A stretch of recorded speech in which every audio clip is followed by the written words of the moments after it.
Facebook whistleblower to say Facebook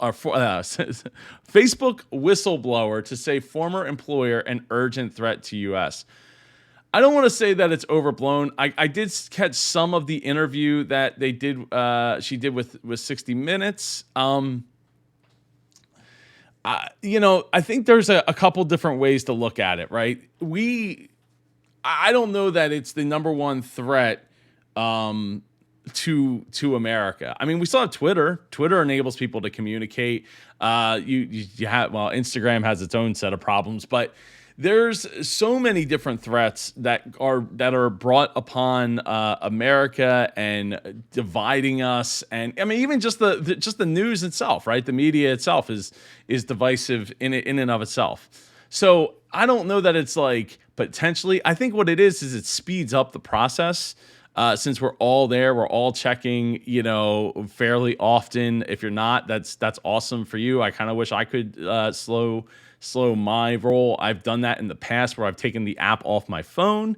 But yeah, so one thing that I think that stands out to me from this interview was that like Facebook blatantly knows that they have the dials, right? And they know how to turn, they can turn things on, turn things off, and change things at their will, right? And we've seen this in the past, right? Like Facebook doesn't want you going off platform. So like if you share a link, it gets kind of squashed, right? It doesn't get as much sharing power as it possibly could. We've seen it with like, oh, you want to share your YouTube video, cool, but like it's not going to go anywhere probably, or very close to nowhere, unless you're willing to put up the money for the people to see it. And somebody I saw posted a question about it. Was like, oh, why don't we just charge for Facebook?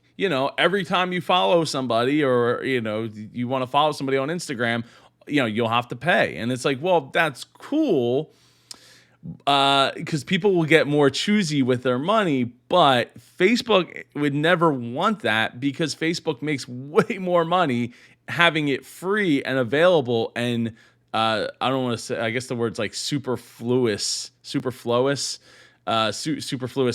in the internet. And to some people, Facebook is the internet. They're not, some people aren't going on other websites very often or at all. They're pretty much living inside the app. So I think it's, I think that there should be some regulation that might need to be stepped in here and take a look from a importance of keeping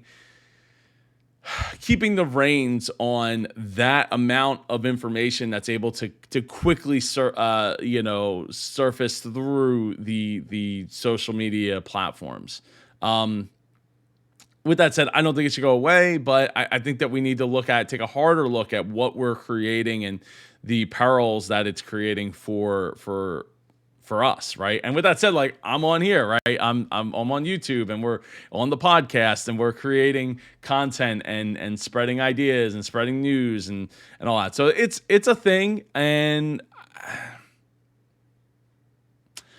it just might. I don't know. I don't know what the best thing for that is, but I think that it wouldn't hurt to have an open conversation about where we are, where we're heading, and what does this all mean at the end of the day. And also, I think people need to take it a little less seriously overall.